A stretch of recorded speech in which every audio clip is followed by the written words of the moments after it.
Bila sebut tentang korban, bukan semua lembu sama. Ada yang beli dari orang tengah lah, ada yang beli import. Tapi jangan risau, kami di Risda Livestock, lembu datang dari ladang kami sendiri tau.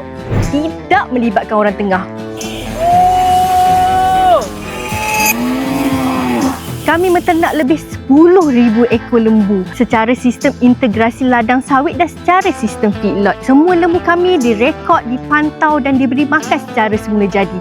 Bila halal bermula daripada ladang, anda tak perlu risau lagi dan ragu bila tibanya hari korban. Pilihlah Risda kerana keyakinan itu datang dari ladang Risda.